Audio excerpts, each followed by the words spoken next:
lies. Yo, it's too many. Hey, it's too many. Yo, it's too many. Yo, it's too many lies. Look in my eyes, they know I'm the truth. Knocking them down every time I step in the booth. We ain't gotta lie, they know we the vibe, we living in proof. It's young conscious youth, my life a movie, I live in a spoof. Ain't no sticking around, I'm on the move, I'm checking the dudes. Yeah, it's only us two, so you know we copping that coupe. We on the roof, smoking dope, look at the view. Yeah, we used to chill on the stoop, now we out here breaking the news. It ain't shit you really could do, cause we ain't got nothing to lose. We ain't switch side with no cruise, we just stayed out of the loop. Now we out here letting it loose, every shot we took it was swoosh. Gotta get it, ain't no excuse, ain't shit left to prove. Hey, yeah, hey, it's too many lies, too many lies, too many lies. Hey, it's too many lies, too many lies, too many, too many. It's too many, hey, it's too many, yo, it's too many.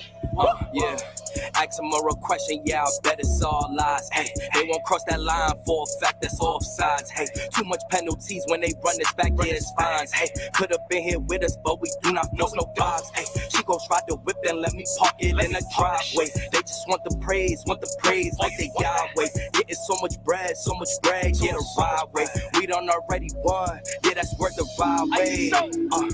But they still lying right through their teeth, and they still hiding behind many troops. They was D9, watch my every move, tell them keep time. Leave that shit on scene, I ain't replying. Less I know you, that don't mean I'm Hollywood. That just mean I'm Hollywood. All y'all, I probably stood on no falls, all cause. More times I probably should. I don't know nobody like us. You see how much time it took? Yeah. Hey, it's too many lies, too many lies, too many lies. Hey, it's too many lies, too many lies, too many, too many. It's too many. Hey, it's too many. Yo, it's too many. Whoa. Hey, it's too many lies. Hey, yeah, ISO, Indies, Dama.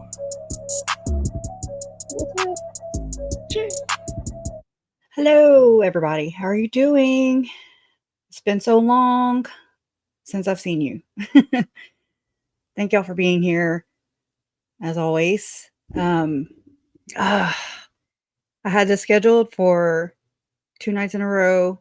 Still doing it 2 nights in a row, except the other night, I did not feel good at all. Took my medicine, and it zonked me out for 2 days. I mean, I don't know. I was so close to calling the paramedics. I just did not feel good. Didn't know. I still don't even know what it was. It could have just been a really bad anxiety attack or worse. I don't know. But anyways, and I'm nervous about doing this one. I don't know why. I don't know. It just is. I don't know. Because it's not directly Chad and Lori, but it's like the side shows that have been happening with Visions of Glory, with Thom Harrison, with Tim Ballard, with Ken Krogue, Jody Hildebrand. You know, it's these side shows. It's good to see you too, Gene P. How are you? Hey, Bree5. Hey, Sweet Melissa. And Donna Donald and Sonia Finnegan. Day off of work. All right. Stephanie Eubanks, T. Lemon, Miss Honeychurch. Too many lies. I know. It's like gangster rap or whatever, but you know, it fits. It fits. And it's, I don't know. I ran with it. I ran with it. Hey, Huggy Bear. How are you? And so, yeah, I'm so sorry for, you know, basically standing y'all up. I don't mean to do that, but, you know. So I rescheduled and here we are. Again, I'm kind of nervous about doing it. I mean, although I've done it, you know, I don't know, just kind of jumping back into the whole thing. It's ever since Chad's trial adjudicated, like ever since then, it's been weird. Life's been weird. That's all I can say. It's been really weird. It's hard to adjust to, you know, you're doing something for so long a certain way, and then, you know, they decide it's adjudicated, and you're like, okay. I didn't get the memo, you know, even though I did get the memo, you know, we experienced it here together. So I did get the memo, but try to tell that to my heart, you know, it just doesn't go well. But anyway, so one of the good ways, one of the ways I'm going to angle this, which, I mean, there's so many different ways to angle this. So, but I mean, it all goes down and it all began, I do believe, with this whiteboard meeting, this secret whiteboard meeting that happened in 2019. Okay.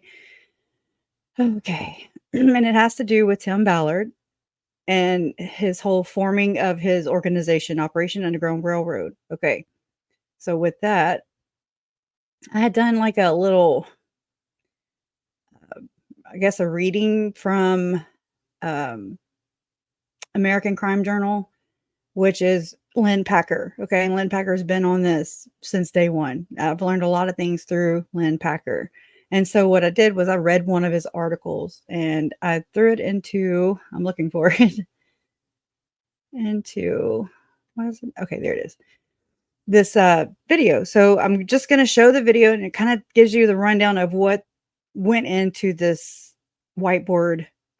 They call it a whiteboard meeting. I call it a whiteboard prophecy because it goes hand in hand, in my opinion. Again, I've not kept a secret.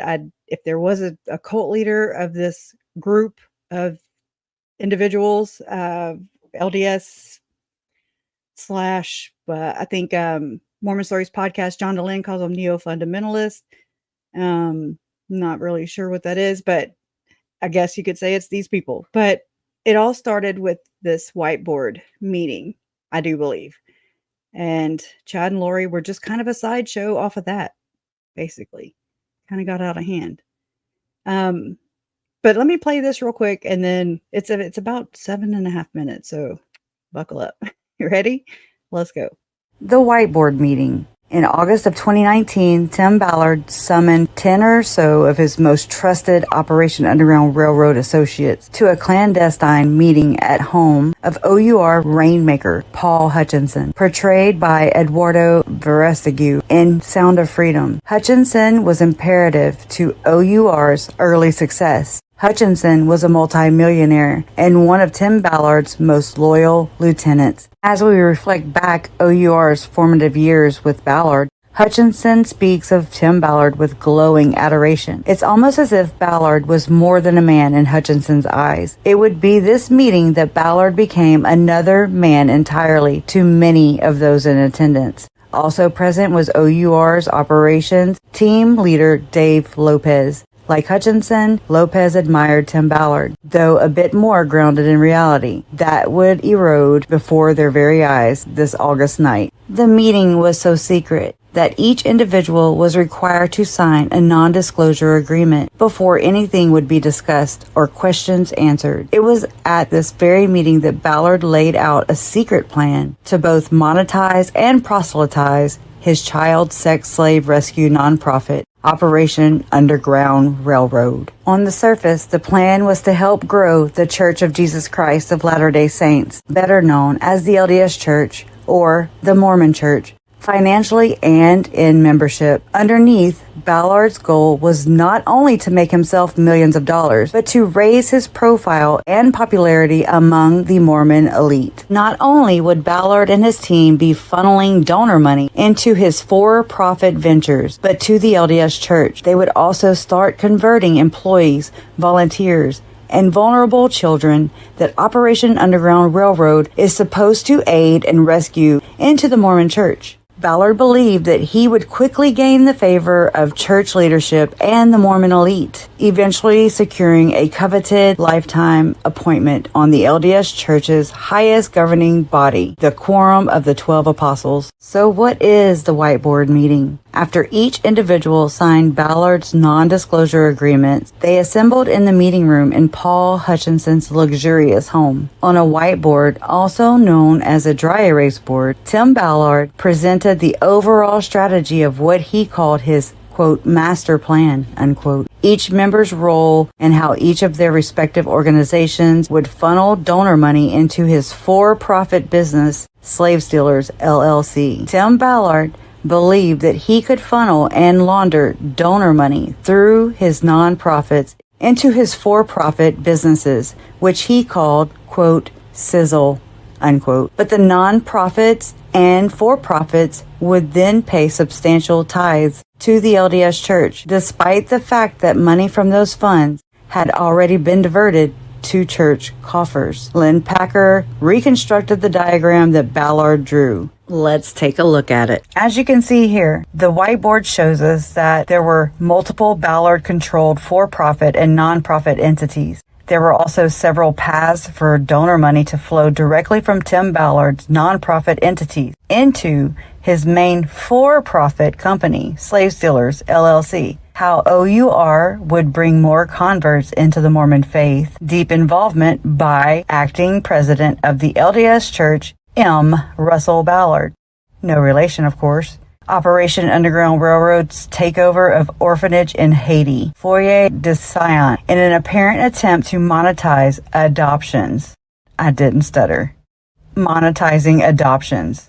Moving on to Ballard's Slave Stealers LLC. It's a for-profit that has 3 partners. At the top of the diagram was Ballard's for-profit business, Slave Stealers LLC, with 3 partners: Brian Norton, Tim Ballard, M. Russell Ballard, who was a silent partner. Then we go to an outside nonprofit owned by Paul Hutchinson. It goes under Child Liberation Foundation. It was envisioned to donate to multiple nonprofit entities owned by Tim Ballard. Then we go to Child Liberation Foundation. The CEO for this is Brad Damon. Haida Vanessa, she's executive. Kahia is the advisor. Then we go to the Ballard-controlled nonprofits. Some of these are listed as Sizzle.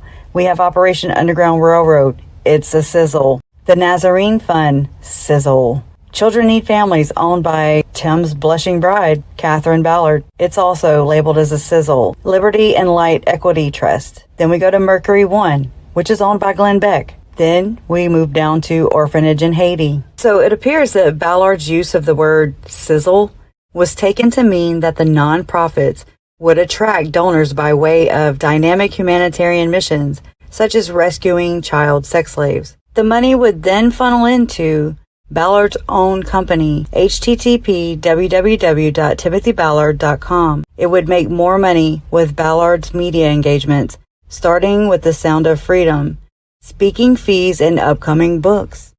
The Sound of Freedom, if you recall, just came out earlier this year, July of 2023. Speaking engagements from $50 to $100,000. Upcoming books, 3 to 5 new books coming out. So this was just recently, if you think about it. Some of these funds would end up going to Slave Stealers LLC. Ballard's Millions. Tim Ballard's nonprofit Operation Underground Railroad has millions of dollars in liquid assets. Legitimate nonprofit entities typically have 2 to 3 years of annual expenses in reserve.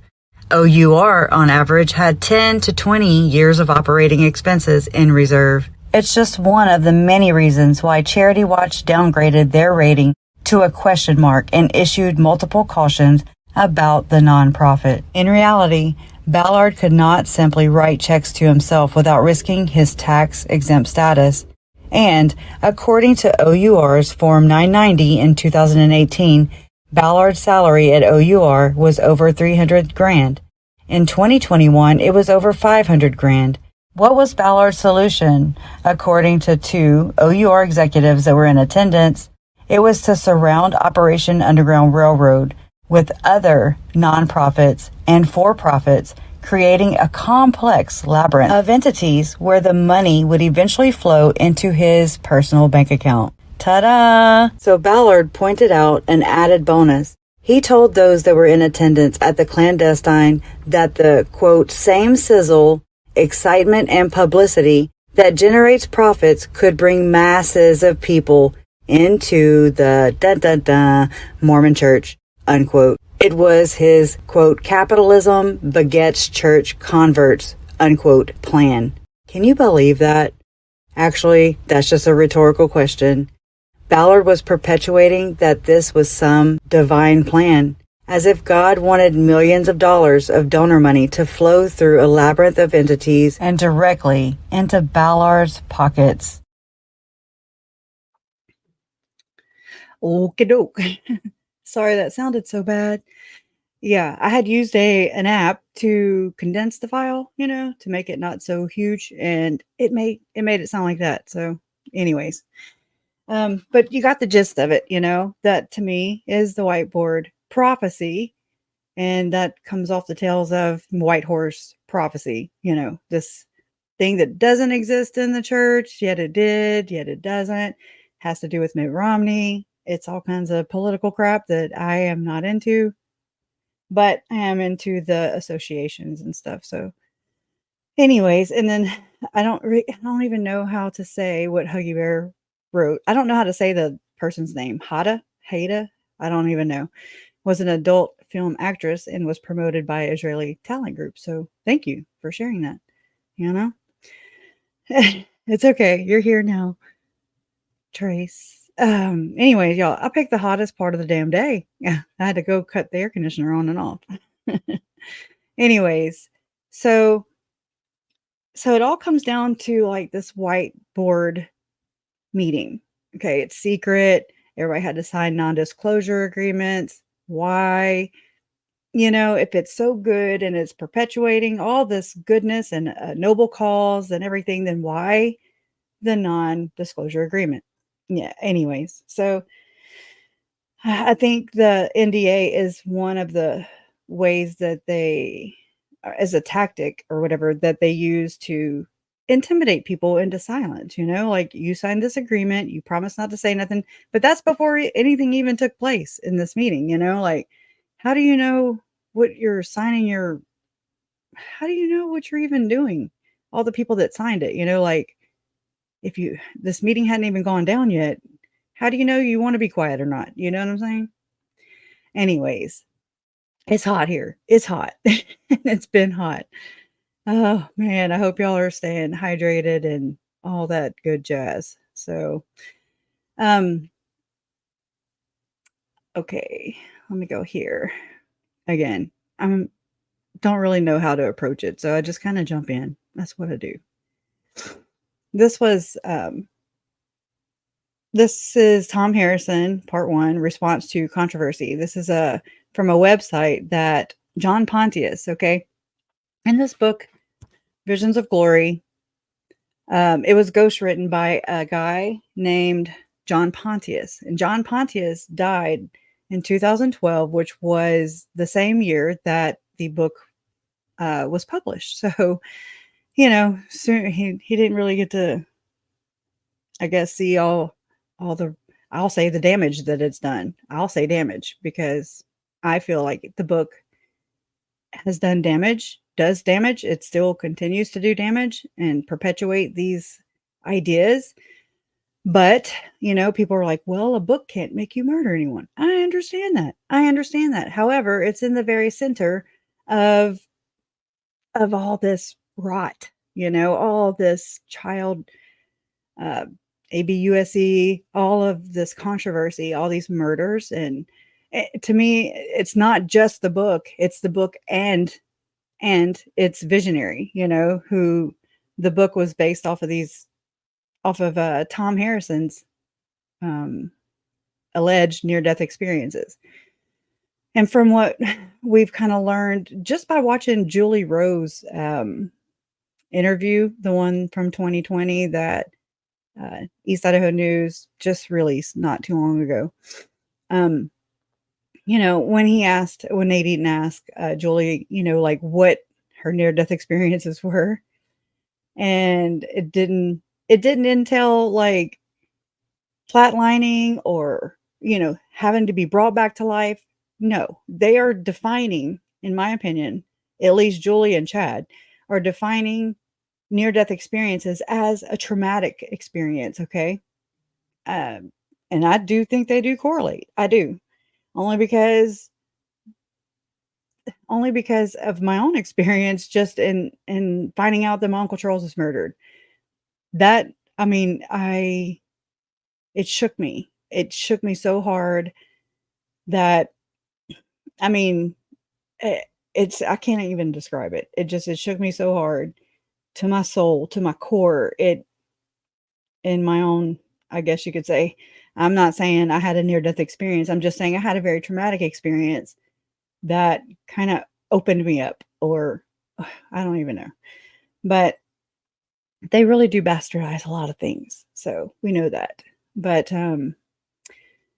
Julie, kind of defines a near-death experience as a traumatic experience. And I think that's what Chad did. He's like, oh, well, let me go.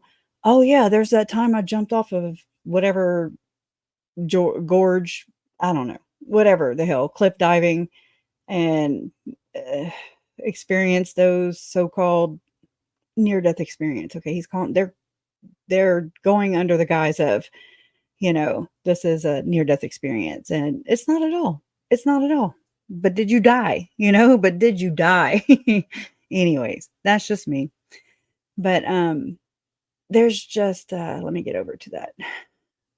Okay, so I just kind of included some things in here, like the docket. Okay, this is another place where Visions of Glory pops up. Okay, let me try and get this to open. All right. Well, I didn't want it to be at the beginning. No.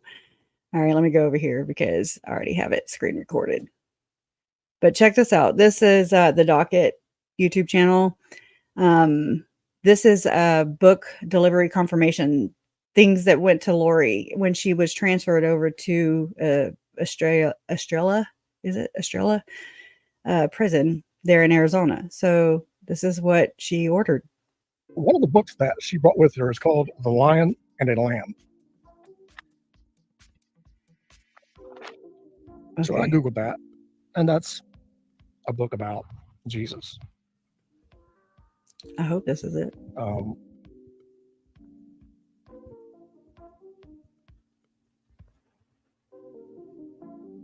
Okay.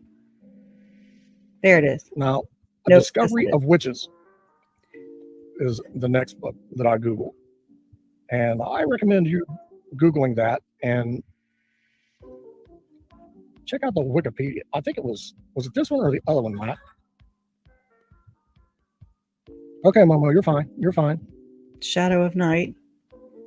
All right, let me go to the other one. Sorry. Is that the only one I have? All right, let me go 1609. All right. Sorry. Let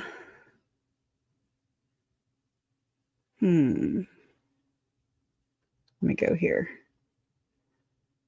I'm just trying to get up to the moment.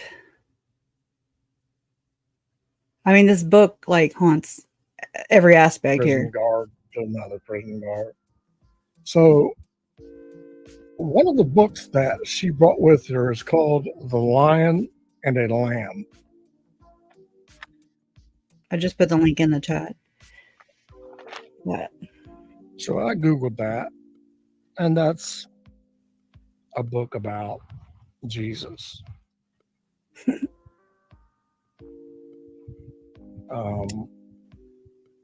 Just waiting.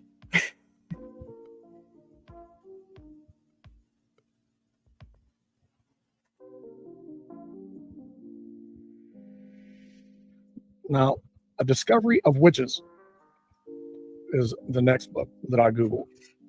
And I recommend you Googling that and check out the Wikipedia. I think These are all the books this one or the other one, Matt? That Lori ordered. Okay, Momo, you're fine. You're fine. Shadow of Night.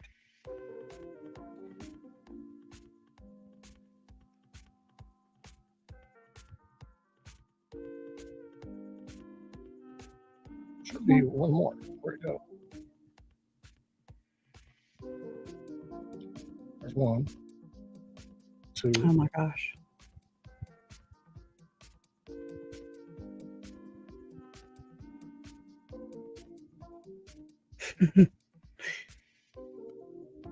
Three. Oh my gosh. And then the other one is above it. But let me check. Oh my gosh. Let me back it up. Goodness. Broken reading glasses. And I chuckled at this because LVD is wearing a rubber ring, a gray rubber ring. Yeah. So, hey, Rock out with your doc out, gal. Wear that rubber ring. She had 3 medication boxes of Idaho DOC provided Advil. One thing that was interesting that I found is, well, we'll just get there when we get there. This is just where they changed her out from one It's got to be around prison here. guard to another prison guard. So, Anyways, I don't know where it is exactly on here, but she ordered Visions of Glory. And I was just like, well, that's not a surprising thing. Okay. I don't know where exactly. There it is. There it is. There it is. Okay. So, Lori Vallow, Estrella Jill, Visions of Glory by John Pontius. This is one of the things that she ordered, one of the books that she ordered, amongst those other questionable ones too. That I do believe that her and Chad talk in code in. It's just, I don't know whether they're exploiting the book in that sense and they just both know it and they're both using Visions of Glory terminology to communicate and keep it from, us normal, average folk. We're not gods and goddesses. So anyways, that's a joke. So I don't know. And I mean, that would maybe just be it if Thom Harrison weren't involved. If there weren't allegations that Chad and Julie were meeting up with Chad and Julie were meeting with Thom Harrison in his Salt Lake City office. He was teaching them how to portal. Whenever I first learned, was learning about when the case of the missing kids first started, becoming public. That's whenever I was like, okay, well, who's Portal Guy? What's Portal Guy? I don't know. Who's Thom is Portal Guy. Okay. Thom is teaching them how to portal allegedly. Okay. And that comes from Lauren with Hidden True Crime. She said it in a Mormon Stories podcast expose, I guess you could say, with Megan Connor, Lori Vallow's cousin, and Mindy Caldwell. And so that's interesting to me because I'm just like, well, Thom Harrison he's been a lifelong shrink, basically. He's the Mormon therapist. Now, I don't believe he's practicing now or not with his license. Okay. But that's not why I'm here. I'm not here I don't know all that stuff. That's not where I'm angling this. Mine is just to show like, why is Julie Rowe and Chad Daybell allegedly, why are they meeting with Thom Harrison in his Salt Lake City office, teaching them how to portal? Okay. When you look up and look more into portaling, it's remote viewing is what it is. Okay. Which is some really sketch ass shit. I'm just saying. It's very like, ooh, what? It's very invasive to me. It's I don't even know how to explain it because it's so wacko. It's wackadoodle doodle do. Okay. Big time. So like, why would they be remote viewing? Who are they spying on? And what was it I caught the other day? Julie Rowe. Oh my God. And she was talking about spying or whatever. And I was like, oh my God, she says it right there. But anyways, let me get to somewhere where I can play. Now, I mean, now on the Mormon subreddit, okay. Let me fix this here. I keep losing my spot. I'm sorry if my video is not coming out very well. It looks like. Okay, this is Visions of a Glorious Thread. Okay, and this has been a very, very helpful subreddit. Okay, and it's by Devil's Ravioli. And it just says on 9/29/2023, Tim Ballard shared a short clip on Twitter from a Ward Radio live stream. Carden Ellis has taken significant time hunting down statements from those around Tim, okay, to address the current scandal. Carden in the live stream shared a statement made to him by Ken Krogue, this guy right here, okay, in defense of Tim Ballard. Ken Krogue is the current president, CMO of the Spear Fund, which is what Tim Ballard moved into whenever, you know, the scandals were coming out about the allegations the women were making, saying that Tim Ballard was using this whole couples ruse to basically to victimize them, you know, and make them think that they were doing this under the guise of being undercover and doing this operation, you know, to save kids. And I mean, it's so egregious the way this has played out, but it's very well the same thing that Chad Daybell was telling Lori Vallow, saying that we've been married before in a previous life, blah, blah, blah, blah. Okay. Same thing as the couples ruse. That's the same concept. We've been married before in previous lives, therefore we can cheat on our spouse. You know, Tim can cheat on his spouse, basically. So, I mean, that all in itself is just like, that is a super weird thing, you know, to be saying that you are cheating, or no, that you were married before in a previous life, therefore it's okay for you two to canoodle and do all these, your mission or whatever. It's not right, and it's very weird. And so that's a very weird thing to be in both cases for sure. And I've heard that Julie Rowe was saying it to men as well. I just don't have that, you know, proof to show you. But I mean, I remember learning about that and I was just like, that's just so odd. It's so odd. But anyway, so Ken is the current president, CMO of the Spear Fund, and has a long and fascinating history of business ventures. He is probably most well known as the founder of InsideSales.com and his consulting / entrepreneurship. He is a member in good standing and has consulted for the church in a number of capacities. Ken was also the head of OUR social media back in 2016. He suffered a significant head injury in a car accident in 2015. This moment seems to be a significant turning point in his life. As recently as 2019, his calling in the church was to manage social media for 30 Utah YSA stakes. In addition to his consulting, he has consulted for the church on a number of occasions. Ken is on the board of Liberty 89, okay, with Brad Brower. That's the son-in-law of Elder M. Russell Ballard, okay, a media company founded by Tim. So Tim founded it, and Brad Brower, which is the apostle Elder Ballard's son-in-law, he sits on the board right there with Ken Krogue. It's weird. It's too close for comfort. I don't like it. Liberty 89 was registered in August of 2016.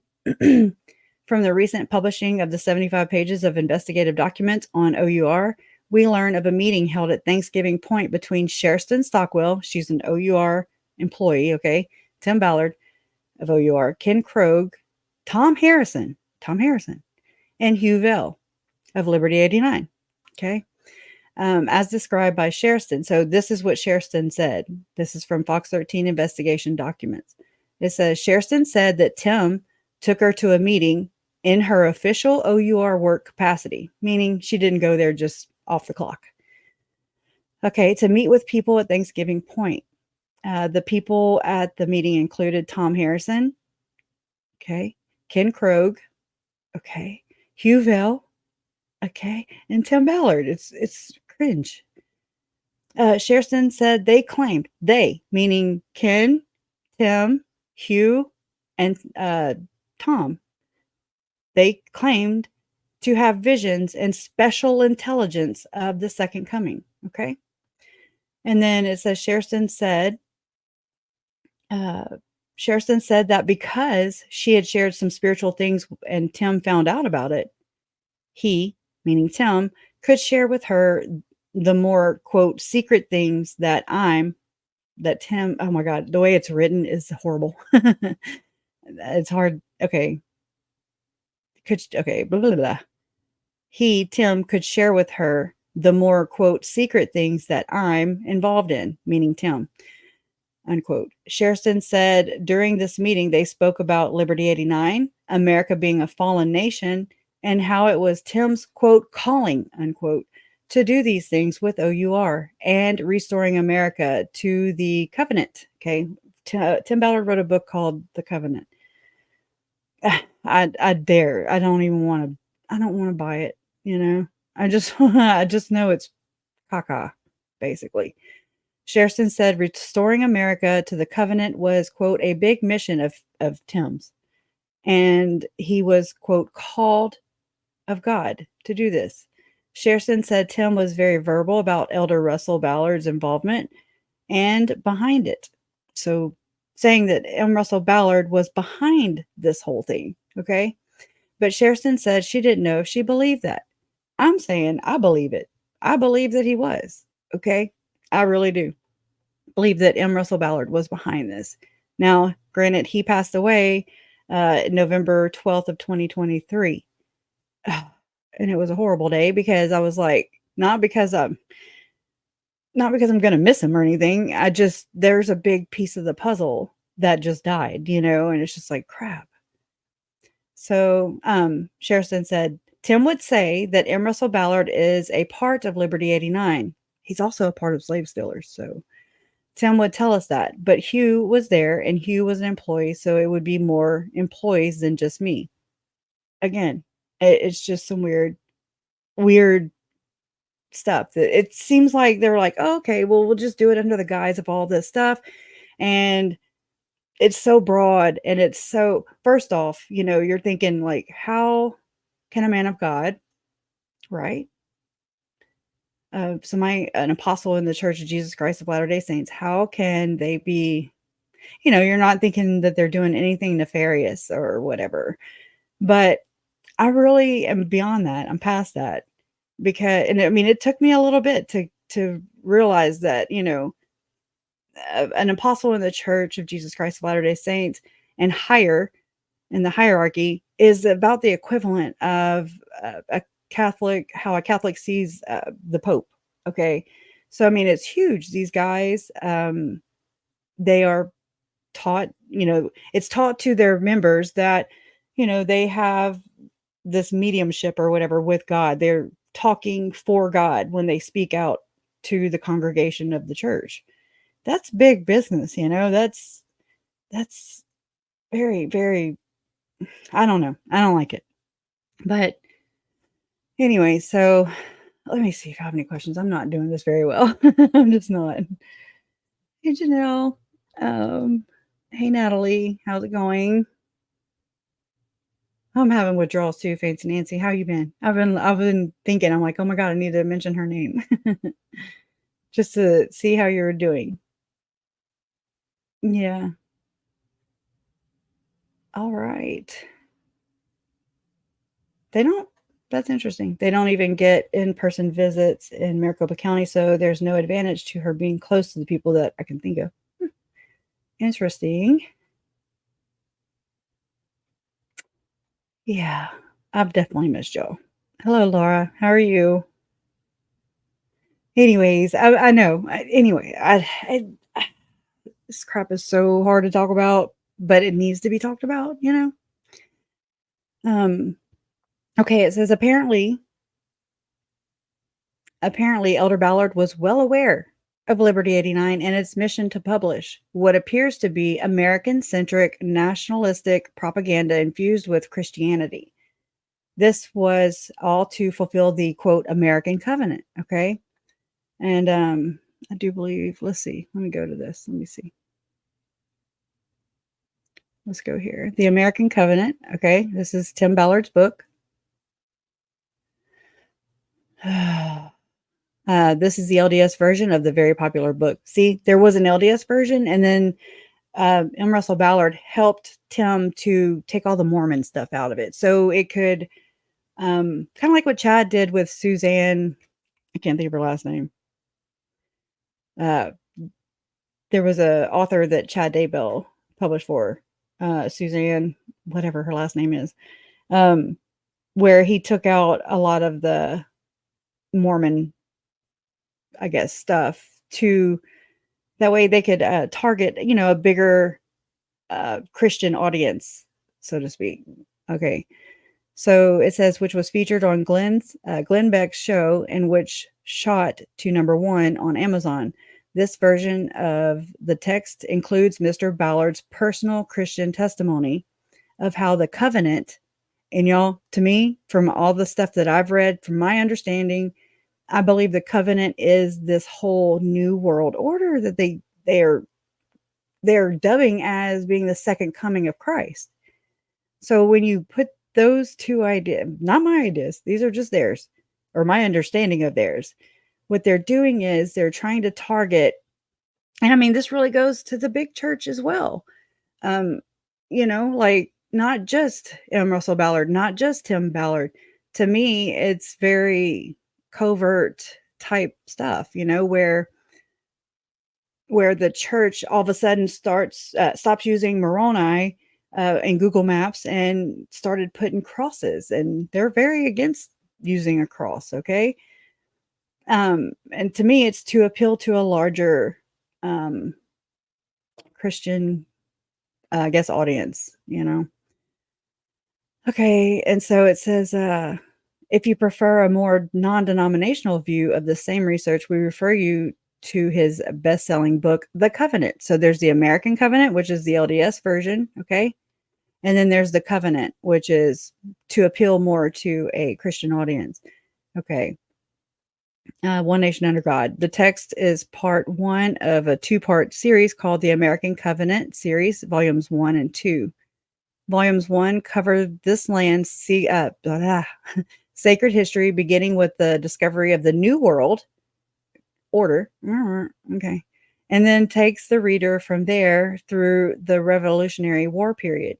Volume 2 picks up from there and walks the reader through the difficult and miraculous period of the Constitutional Convention and on the Civil War, including the, quote, conversion of Lincoln to the concept of the American Covenant.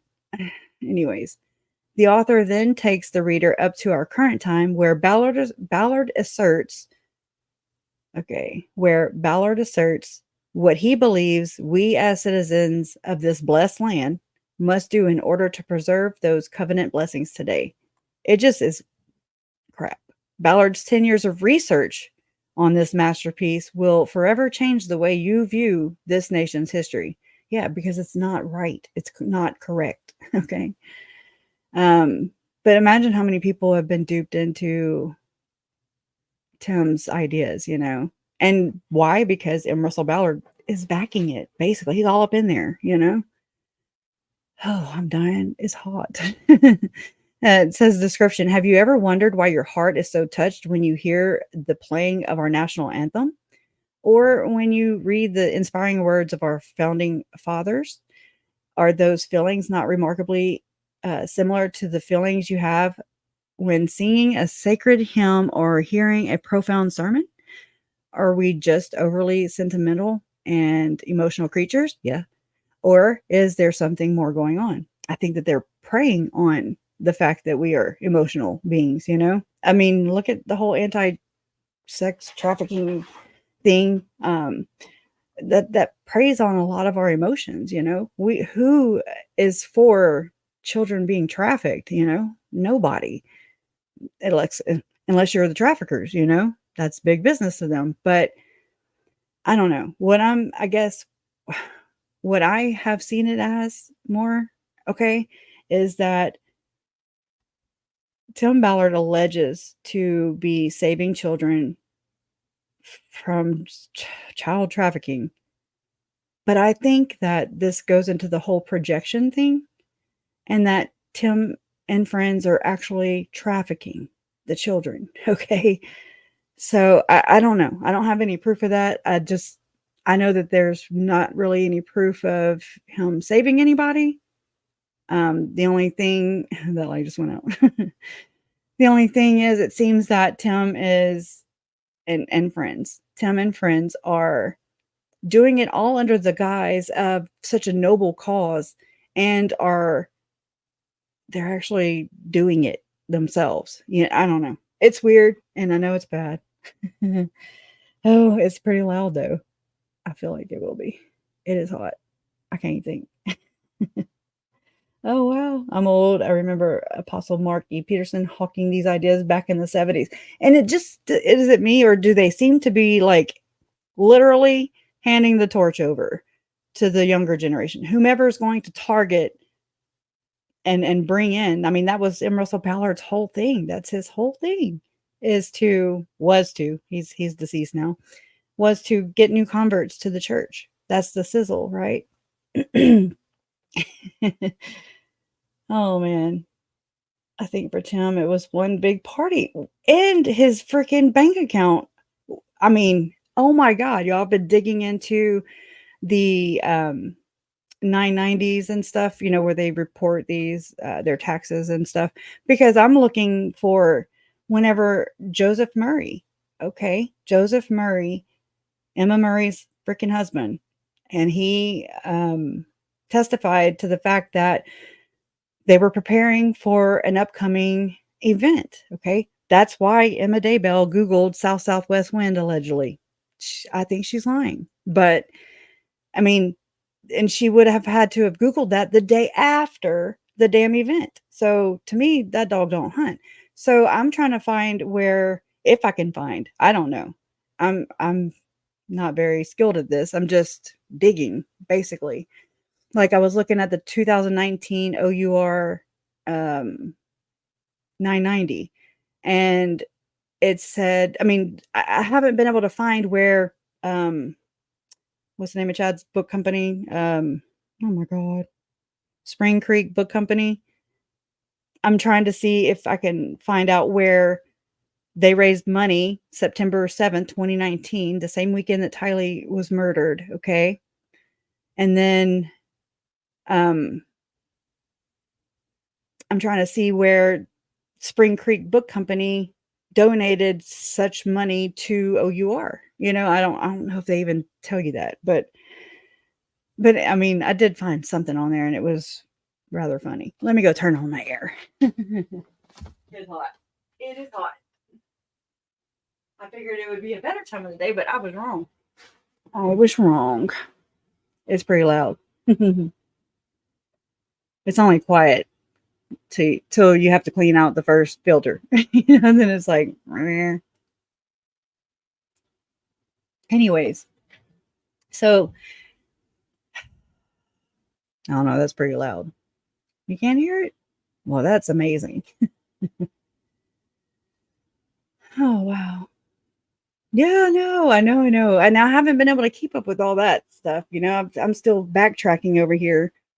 And because there's a lot that everybody, yeah, we've grazed over it. Mormon Stories podcast, when they had Mindy, Megan, and Lauren on there, whoa, right? But then it's like nothing came of it, and it's like I got to keep shaking the tree, or I feel like I need to keep shaking that tree until all the nuts fall, And I mean, to me, they still haven't been exposed yet,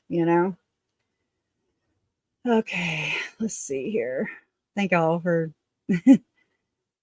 telling me about the whole air conditioner thing. Okay, so okay, so this was all to fulfill the American Covenant, which is what we just went over on that book, Amazon.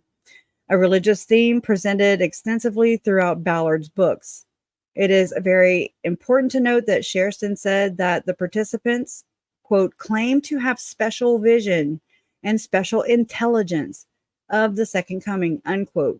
To me, just that whole word right there reminds me of, the government agencies, the government agency in their community. Okay. Okay. Who on the participant list provided is known to have had visionary experiences? Thom Harrison, Visions of Glory. Okay. Thom Harrison is a cognitive therapist with a 40-year career that has included teaching in multiple faculties at the University of Utah, the U of U, and private counseling. He is not a currently licensed CSW in the state of Utah. And I don't know who the hell Thomas Alexander Utah license status is. Who the hell's Thomas Alexander? Anyways, but I mean, here's that. Okay, it didn't do nothing special. All right. Let me go back here. Okay, Thom is a member. He's a member in good standing and has significant ties within the church. He was neighbors of Neil Maxwell, who was also an apostle, who, I mean, really, whenever I looked a while back, I mean, probably last year or so, I was looking for pictures of Neil Maxwell, right? He was an apostle. And it showed me the whole Olympics thing where they're handing over the torch. And back in 2002, okay, this is so weird and interesting all at the same time. Let me pull it up real quick so I can show you. Way over here.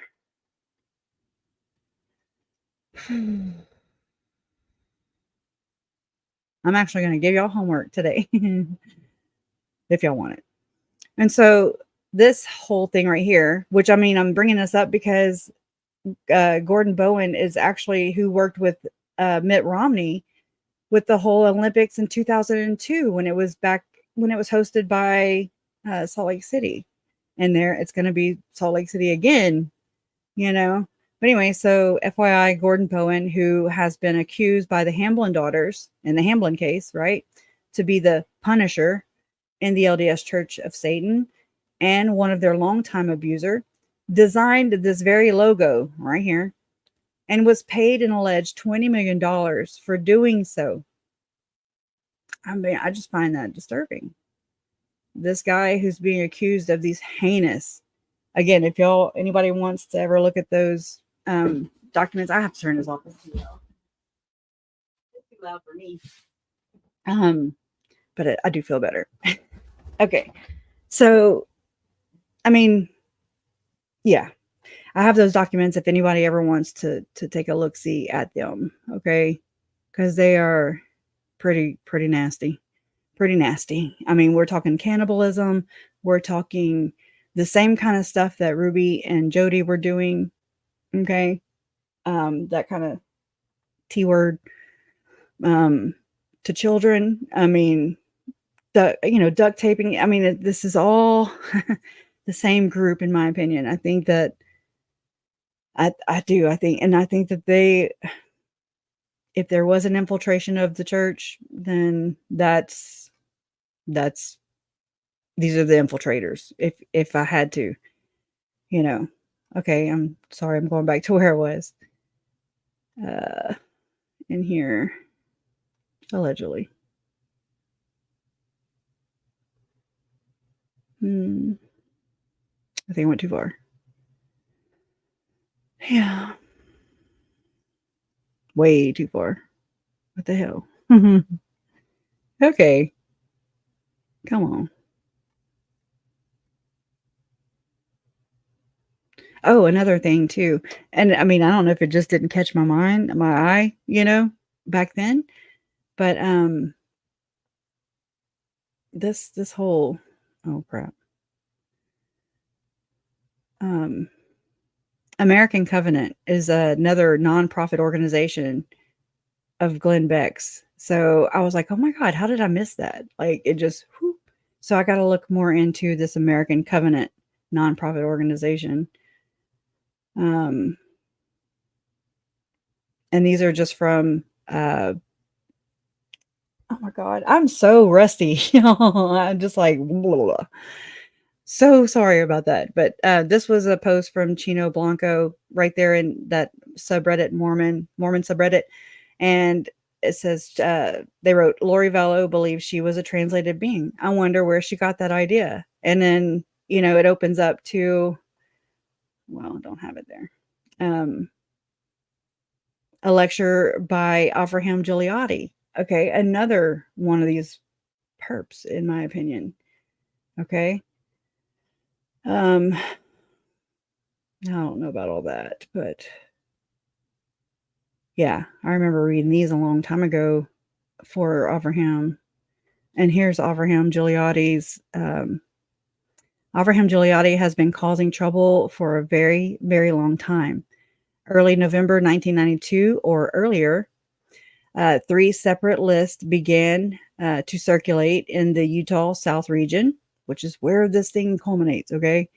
Apparently, at least one, quote, profile of a splinter group members, a profile of the splinter group members or others with troublesome ideologies, unquote, was reportedly created by a stake president who had taken notes during a speech by Elder Jepson, added additional specifics to the list, and then circulated it among additional stake presidents, some of whom also added items. And then it puts Harold Nickel, one of 6 Sanpete County stake presidents, uses the first list as a guide, quote, as a guide for excommunications. This list consists of 20 unnumbered points, including, quote, they follow the practice of homeschool. There's a preoccupation with the end of the world. Many have John Birch memberships or leanings. Many do not work and they have no jobs. They study the mysteries. Okay. That's the whole thing that I know for sure that Mike Stroud, that's who I think of as Mike Stroud, the mysteries. Feeling that what is provided in our meetings today is superficial. They meet in study groups. Think of Melanie Gibb and all that, and Lori and Zalema and Thor. They listen to Bo Greit's tapes and others about such topics as Armageddon. They are inordinately preoccupied with food storage. They teach that the government is corrupt. Think about Jody Hildebrandt and Ruby Franke right there with thinking, that law enforcement was evil. Okay. They feel that President Benson's counselors have muzzled the prophet. So this is back then. And then let's see, they staunchly profess that they sustained the prophet, which I've heard Lori myself in those recordings say, to like Colby, like, just follow the prophet. She was talking about Nelson, so they pretend to follow the prophet and they don't, They staunchly profess that they sustain the prophet and local leaders, but when asked to stop doing certain things, they tell you straight out that they will have to take the matter to the Lord, pray about it. They read the books of Avraham Gileadi. I'll throw in now Visions of Glory. Many of these folks are on the state welfare, and others try to obtain church welfare. It reminds me of like Chad Daybell whenever he's trying to get Medicare, okay, and like Lori with the whole SSI, plural marriage. That light just came back on. What the hell? Plural marriage continues to surface as a part of the belief structure of many. And then it says, some have held prayer circles in full temple clothing outside the temple. I'll say inside.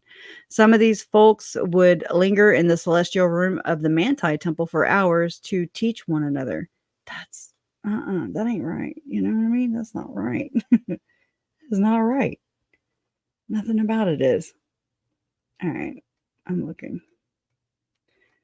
Okay, here. There. Anyways, so we do, and I know that like Paul with his channel, oh my God, reporting live from his sofa. Okay, he, I was trying to kind of coincide with what he was doing. He don't know that, but I know that he was reading it and kind of given point by point as a non-Mormon. If I could ever get is her name Kit or Cat? I don't remember, but word-wise, if I could get her to read Visions of Glory and give us the lowdown on what she thinks is going on there, because, that would be so helpful. It really would. She's basically done the same thing word-wise, this channel I'm talking about. She's read all the Chad Daybell's books. Every one of them. Okay. And the stuff, the personality that she pulls out of all of these books, all of his writings and everything, I'm like, wow, that is accurate, on point. And anyway, so I agree. I think we need to do a book night and try and get through it. There's no way I can get through. I've tried. I cannot get through this book by myself. Cannot. I don't know. I rebuke it. It's just, I've tried. She did good. Good. I'm so glad to hear that. I hope a lot of people let her know that too, because she was ending her series with Chad Daybell. And I was like, no, we're not done. Yes. I mean, the stuff that's been pulled out of that is so accurate, you know? Like, he doesn't like kids. He doesn't see a difference in an adult and a child, basically, you know? It's something going on. And again, I'm just like, okay, was Chad brought up in the same kind of system? Was Chad brought up, with these same ideals as Avraham Gileadi, as Thom Harrison here? But then you look at the structure of it and everything, and Thom Harrison is connected to so many of the upper echelons, and you're just like, no, okay. I'm trying to, now I'm playing dumb a little bit. I'm dumbing that down because, yeah, I just read your comment, TC. Yeah. Uh, I've given the benefit of the doubt for so long that these are just rogue members of the church, okay? But I'm really starting to believe that the church is very well aware of this. The church has not come out and drawn a clear line and said, you here and you here, you or you're no longer a member, like you drop these ideas and perpetuating what you're teaching, or you no longer are a member, like it just, there's none of that. Okay. And to me, it's just really, really disturbing. Today's not a good talk day, as you can see. Yes, that's me today, right now. You're so sorry. Me too. Hashtag me too. The ADHD is real, right? That, and I'm so out of the loop. I feel like I'm just so out of the loop. But hey, what do we got to do? We just got to keep on keeping on, right? But anyways, and so there was this, I'll go over this real quick too. And then maybe tomorrow night, since it's already scheduled, we'll have that as a book night, I guess. I don't really know. What do y'all think? I just, I can't. I need to, but I can't. Again, and I think I think that Chad and Lori are pulling the things out of this, to talk about it. But why that book? Why not any of Chad's books, which I think they're laced of a different meaning to a certain audience, anyways, it's interesting. Let me, hold on.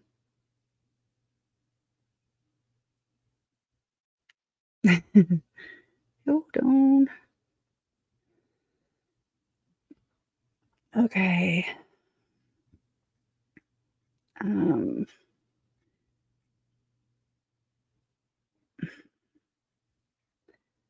not only that, but like, I don't know, the more times I hear Mitt Romney's name mentioned, the more I'm like, it makes me think of Frank Vandersloot. And I mean, oh my God. And okay, so has anybody heard about the house being sold or closed? And there's got to be a way you can find out who bought it. And then I was thinking also, if it is Frank Vandersloot that bought Chad Daybell's house and plans on making it a memorial without ever asking any of us, any family members about it, that's kind of weird. It's hard to jump on the bandwagon, if they're just grazing right over the family members, just, how we feel about it. And anyways, even though that's how I've always, I've said that from the beginning, I would demolish Chad Daybell's house. I would create a memorial for the victims, okay?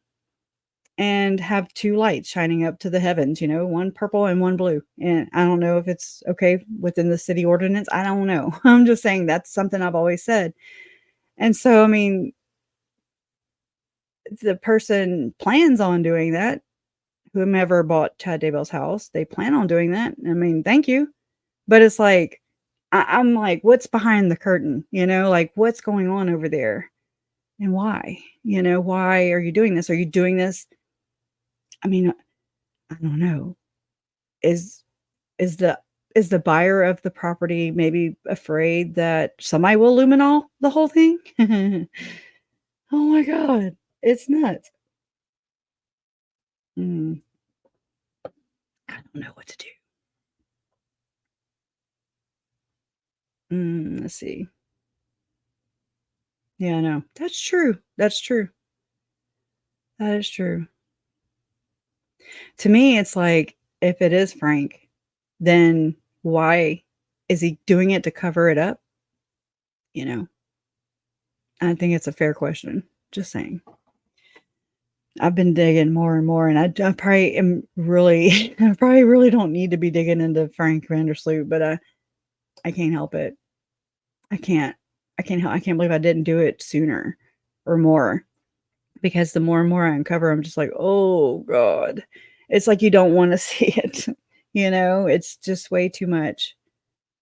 It's way too much because one wonders. It makes one wonder why. Why? Why have the station that covers it but whitewashes it a great deal, covers the story? Why? What are people's motives? Because trust me, there's motives. We just may not, that we're presented one, and then they're doing a whole different thing in the background. Okay, I can show you all this while I get some stuff together over here. So this was Visions of Glory being mentioned by Chad and Lori. Okay. In their recorded jail phone call. Lori was in jail. This is June 8th, 2019, the day before. No. June 8th, 2020. This is the day before the kids were found on Chad Daybell's property. So just take a listen. Everybody. Or 604. That's where it's going to let me start. Visions under pillars of fire. That's what you were reading to me. Yeah. Visions At under the very fire. beginning. If I can inquire, is that coming through the?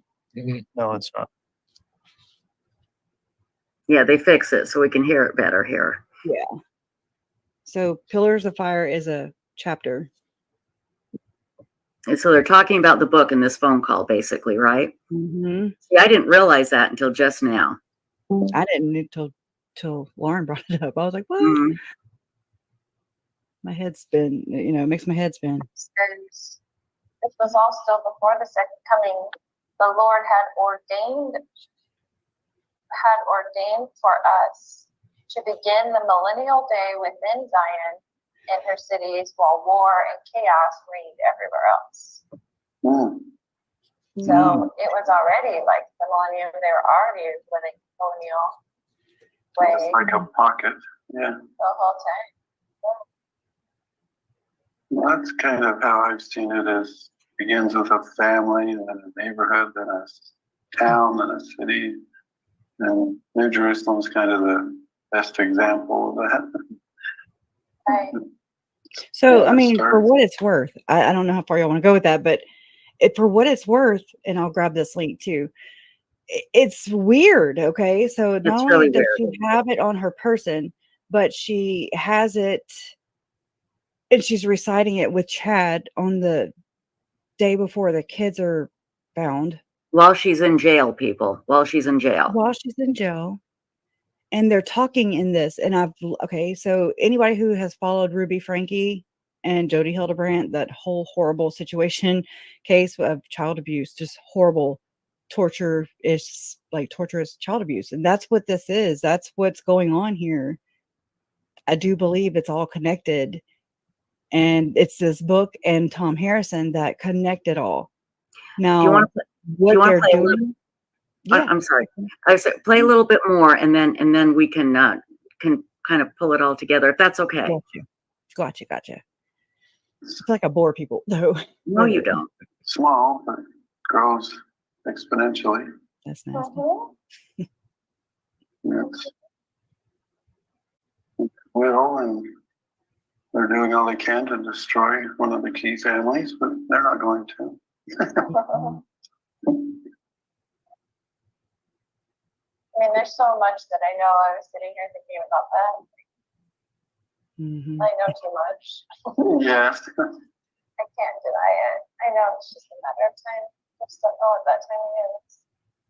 So I texted Ray. He responded pretty quick. Detective, I'm gonna pause it there. Did you hear Mr. Daybell say I texted Ray? I did. Now they're because gonna my talk microphone dead wasn't brother, up I think. Yes, I can. Did you hear Mr. Daybell say that he texted Ray? Yes, I did.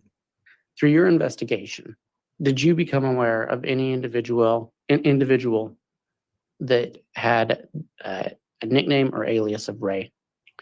Through our investigation, we learned that Alex Cox often went by Ray Lamar. We also associated a Gmail account through phone records back to Alex Cox, and that Gmail was raylamar@gmail.com. Interesting. Now, what was the date of this phone call again? June 8th of 2020. And was Alex Cox alive or dead at this time? No, he was deceased. Do you recall when he died? December 12th of 2019. Detective, through your investigation, did you find any information that Chad Daybell claimed to have the ability to speak with people who were deceased? Judge, I'm going to object. Relevance. Overruled. Through our investigation, interviews with multiple witnesses that were close to him, through the teachings in his books, he would often talk about how he had the ability to see and speak with people on the other side of the veil. I want to interject. Your right Honor, I'm there. going to resume playing it. Yeah, Because we can stop.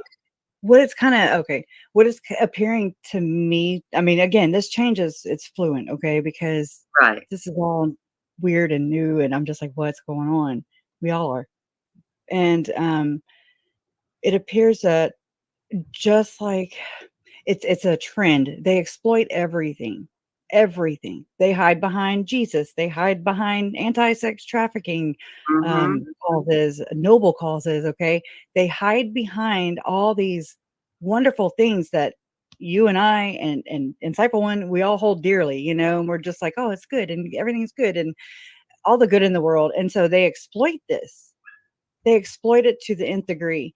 And Yes. I think that it's a possibility maybe that, you know, they I don't think that Chad's communicating with dead people. I think that they are communicating and saying that it's dead people so that some people who are following this or are police, it's kind of like old mafia, if you understand what I'm saying. They're talking in this coded language that's protected to, and that's a protection because they don't come right out and say. what? They don't come right out and say the crime, but they know exactly what they're But meaning. they're Drug talking dealers in do the same thing. Yeah. Yeah. yes, and they're Yeah. using burner phones, and I mean, come on now, it's like crazy. Right. So Janet Russin is the psychic / intel. Okay, she's allegedly the psychic intel for Tim Ballard. Okay, like when he went to Haiti one time, and it was this big to do about saving this little boy named Gardy Marty. Well, Elder M. Russell Ballard was also an interested party in this, okay? And he was like, hey, let's go ahead and have some media here so that whenever the little boy is saved, I mean, that's good for the church, right? He was over media. He was over new converts, like the sizzle, if you will. Anybody familiar with the whiteboard meeting? Right. In 2019 that took place allegedly. And it was so secret. It was such a secret meeting that everyone who showed up had to sign an NDA, which is a non-disclosure agreement, which is very common with CIA and other governmental agencies and stuff. So there's that. And I mean, it's just a tactic, in my opinion. It's just like, really, you know? Yeah. But I mean, it works. It's effective. It does. And so Chad and Lori are taking all of these things that we learned about in the trial, straight from this book called Visions of Glory, which now we know is connected to all of these horrible, creepy people, terrible people. You know, Tim Ballard, Ruby Frankie, Jody Hildebrand. I mean, horrible people.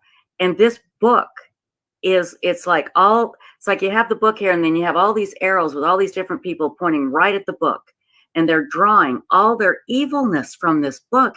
And this book is wildly popular, right? Yes, it is. I don't understand. That's what I'm saying. It's not that great. Okay. Mhm. It's not that great. It's one man's alleged visions or whatever from his Right. alleged near-death experiences. So, but why was Chad and Julie, why were they meeting with Thom Harrison in Salt Lake City? Mm-hmm. Why? Right.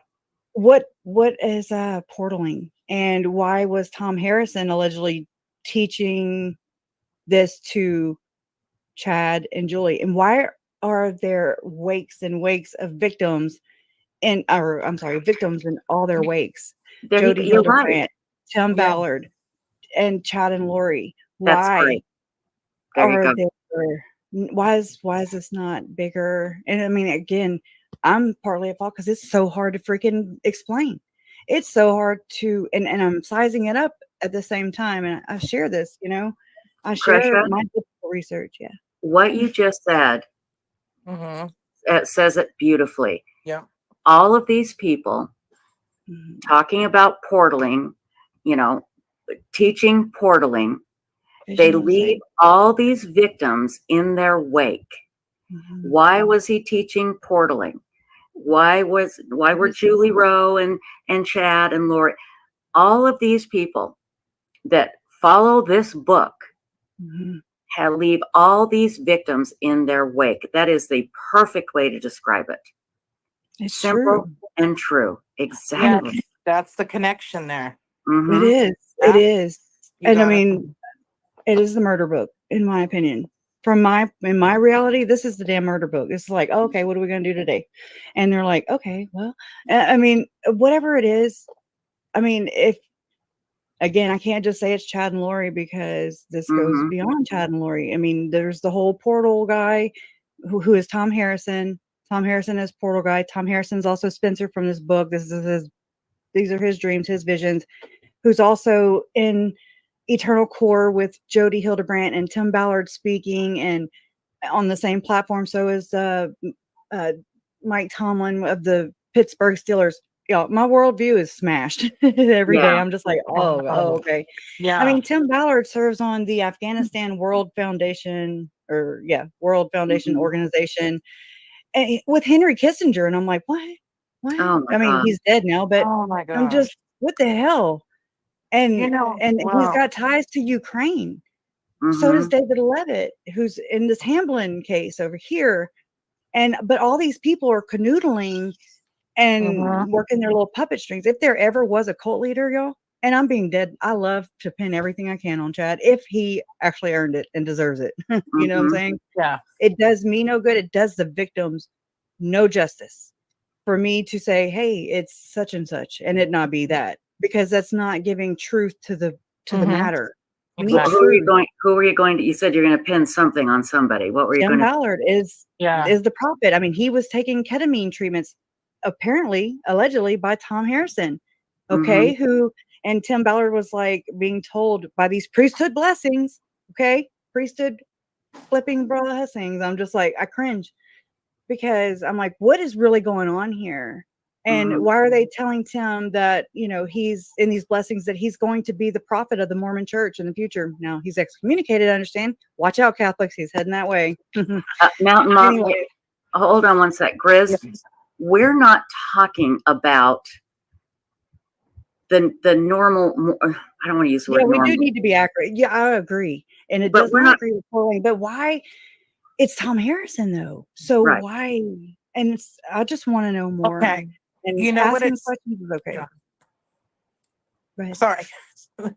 I was going to say is it sounds like whoever is doing the portaling, it really sounds like he studied Scientology and is using some of that. And then also the premise of you create your own religion and you can, become Yes. rich and everything else. And definitely there will be people that believe you. It sounds like he's taking some inspiration from Scientology and making his I own. mean, if we believe in any biblical stance on this, I'm not a professional. I'm just a family member trying to make Guys, sense of some stuff. It's and really dark. here's the thing. Go ahead. Nobody is suggesting that when they look in this book, it says, okay, here's what you do when you portal. And then, here's what you do with light and dark zombies. You kill them and you kill these people and you torture these kids. It doesn't say that in the book. Nobody is No. suggesting that it says that at Oh, maybe I all. shouldn't call it a murder book. Yeah. That's why I said it does not reflect on her or anybody here. It reflects on me. This is me saying this. But what the book has done is it has given people who have these delusions of this power, Andrew. it has given them a roadmap to try and convince other people. And it's not just that book though, Trish, because there's allegations. This has been said from the very beginning. I did not connect that Thom Harrison was Portal Guy. I did not connect that Joe Murray on the stand said that he was hosting a Rexburg Rexburg Rescue Run. Rexburg Rescue Run is what we always thought that Tammy Daybell had ran in.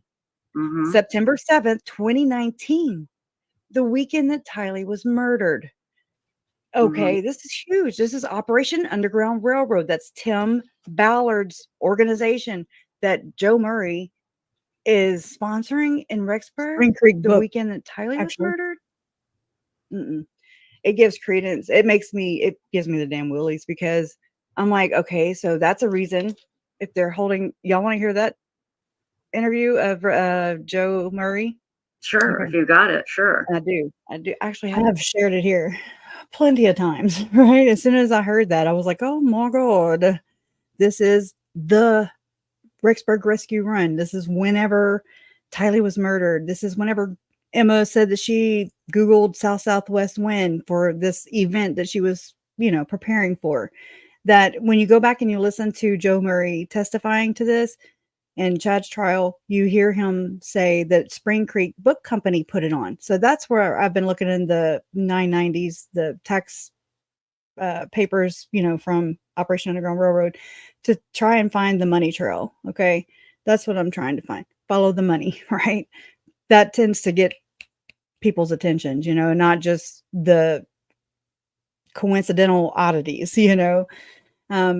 because then again, a lot of people like Janet Russin, the so-called psychic or whatever, she was the intel for Operation Underground Railroad. Her with Ken Krogue, with Thom Harrison. It's like they are not Manchurian Candidate, but something along those lines. It's weird. Like building Tim up. They were building Tim up to become the prophet of the Mormon church. And it actually says that. It does not say that in any of Chad's crap. Okay. And so the Mormon prophet of the Mormon church and to be the president of the United States, future president of the United States. And I'm just like, what the hell? And you just, no way. No way. No way. So anywho, let me share this too, and then we'll go. We won't make this a long one because so I typed this up while I was behind the screen just now. Okay. And so this says that Thom Harrison is a lifelong member of the church. He's been an ordinance worker in the temple. He served in bishoprics, served in high councils, held stake positions, many other church callings, general advisory board member for the church, holding 3 advanced degrees, professional counselor of children. Okay. Has died 4 times. His first near-death experience was of the premortal life. That's what went into this book, premortal life. They don't believe in multiple lives, yet there's a premortal, there's a present, and then there's a after, So I call bullshit on that. Okay. And then So the first was a premortal life. Second was president. Oh my God, I keep saying president. Second near-death experience was present and near future. Third near-death experience, millennium and distant future. And he's had more visions. He's had sweeping visions of the future of North America that would cleanse and reshape America and Canada. Foreign invasion, floods, devastating plagues, earthquakes, continental fracture, dividing of America by a new canyon, filling of the Gulf of Mexico by a new landmass, changes in the weather and constellations of heaven, the miraculous return of the saints to build New Jerusalem, and the temple, the gathering of the elect, miracles of the millennium, the mission and mighty powers of the 144,000. Okay, not original to Chad and Lori. And the final celestialization of the earth at the end of the millennium. Pontius states in the book's introduction that Spencer has stated he does not want to be a guru or give firesides, etc. He sustains the living prophet and considers the visions for his own personal revelation. I beg to differ. Tom tells Pontius that one of his assignments for the church has taken him to the church office building where he meets with various general authorities and became good friends with one of the Q12. That would be Neil Maxwell, who he told his visions to, who died and left him devastated. Okay, I got to add that to the slide for tomorrow, I guess. But again, I mean, it's just interesting to me. And then, let's see, Thom Harrison has been trained in cognitive therapy. I got this from his LinkedIn, okay? Psychodynamic therapy, reality-oriented therapy, and relationship therapy. He has been practicing in Utah with a clinical license since 1977. He has taught at the U of U Medical School, Graduate School of Social Work, and in conflict resolution and divorce mediation at the law school since 1977. Okay, and then it says Harrison has postgraduate training in depression, anxiety, sexual, emotional, and physical abuse, sexual addiction, and post-traumatic stress disorders. Harrison has counseled over 3,000 survivors of sexual abuse. That's a lot of people. He understands dissociative disorders and has served on the neurotrauma team at 2 hospitals. Harrison sees individuals, couples, and families. His average treatment time is 6 to 12 sessions. He also does mental health diagnostic interviews and 1 to 3 visits. Oh my God. And 1 to 3 visits, visit consultations regarding sexual intimacy, mediation, legal issues, and trauma-related issues. He is personable and gets to the relevant issues quickly and professionally. Harrison has 30 plus years experience and often assists in the resolution of problems quickly and in the long run for less cost to the client. He is knowledgeable in traditional psychotropic medication and more non-traditional approaches to, and yeah, didn't finish. But I mean, and then we go into the whole eternal core. Okay. He compares himself to Yoda and his eternal core program to the Force. Okay. Says that eternal core principles will help people heal from mental health issues because of the spiritual principles it utilizes. Says that we all have a memory of living before, and eternal core will help people unlock those memories. Says that when he establishes a higher level relationship with his clients, based on the Mormon definition of spirituality, a relationship that is more than the doctor-parent relationship, he is able to be like Yoda to his patients and help his patients access a higher level of knowledge. Remember Lori just saying she knows too much? She knows too much. Says at in minute marker 12:23 that death is a person's carcass being burned up. This really weirded me out because of the Daybell case. At 12:30, when we hook people into that eternal process, it's amazing that I'm sorry, I cannot read or talk today. Okay, when we hook people into that eternal process, it's amazing what happens, the energy around it. They have transcended beyond that degree. They teach us how to move into that space, which allows all knowledge, all healing, all movement forward. Okay? At 1355, God-centric healing is bringing where you are with your God. This isn't just Catholic or Muslim or Church of Jesus Christ of Latter-day Saints or Jewish or people who believe in the universe. And then that's going to be our homework, is watching or listening to this, the podcasts, okay? Because it's so I don't understand, and I'm not a professional, so I don't know. I don't know how to go about this. I just know to talk about it, and one day it'll make sense, allegedly. Oh, thank you for the super chat, Puzzle Pieces. I always felt like the Mormon Church was an off branch of Scientology. I wasn't sure why I felt that way till this unfortunate case came to light, and I dived deep into the religion aspect of the case. Yes, and it does. Heber C. Ginch or Ginch, I don't know how to say his name, but he was actually he took L. Ron Hubbard's place, and he also was a prophet for the Mormon Church. So whatever, Yeah, totally. I've actually looked into that, and it's interesting how they all connect. Another thing, and I've got to go and I've got to record this so that they don't scrub it. You know how things get scrubbed around here. But somebody sent me this in a text message. They're anonymous. I don't even know how they got my number. I didn't even ask. But so thank you to whomever that is. Because this right here is Ken Krogue, and it's a 2 hour and 13-minute freaking long video of targeting. Like this is like 2019 whiteboard prophecy, whiteboard meeting. This is before it.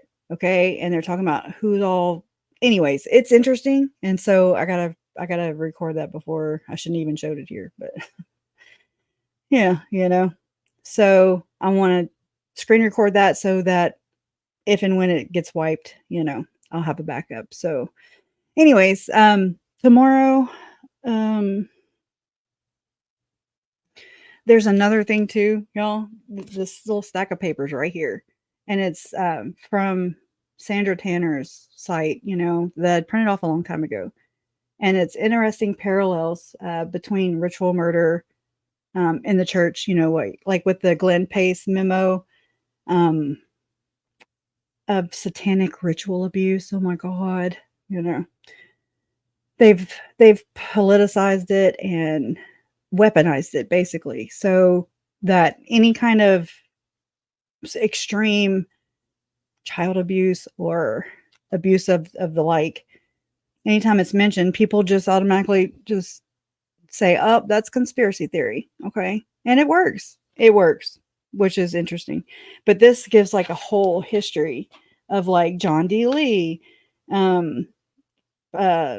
the prophet, oh my gosh, I'm looking for his name. Oh my God, I can't think of it.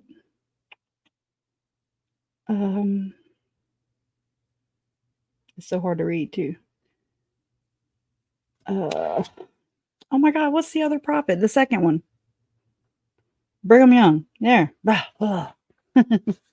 Anyways, but it's interesting, and about like what it entails, like it's interesting to me because it's still going on, because it's never been addressed, because people were like, oh no, nothing to see here. The whiteboard? Yeah. I don't know where it was from, but it's Ken Krogue. And Tim Ballard's in the audience there. They're all asking questions and naming people to target to jump on the bandwagon. It's very interesting. Very interesting. 2 hours and 13 minutes. So I got to record that, so I have it And because you know how things go scrubbing, they get rid of the things they don't like. Just like that. Just like the people that no longer serve them anymore. They're just like, okay, well, I'm done with you, you know. But anyway, so I'm so sorry about my, I just don't have the skills today. I don't know if I ever did, but this is just one of those days where I'm just not on. So, when I was in some chat and some people were arguing about religion, this guy said he was a Crystal Methodist. That cracked me up. I'm not into those kind of drugs, but that is a good one. I'm sorry. That's funny. I would have, yeah, I laughed. You saw me laugh. So thanks for sharing that. That's funny. We have to laugh, right? If not, it keeps us from going insane. For me, for sure. But tomorrow we'll kind of, I don't know if I think I should do a whole book, Visions of Glory book thing separate from tomorrow. Tomorrow we'll go more into like this aspect, the parallels with the SRA claims and stuff, and just kind of get to know it that way. I love you too. I love y'all. I do. I miss y'all so much. I'm going into there where the air is plentiful. Okay. But anyways, thank you for being here, and justice for Tylee, Charles, Tammy, JJ, and Joe. Love always wins, and you are proof of this. You are.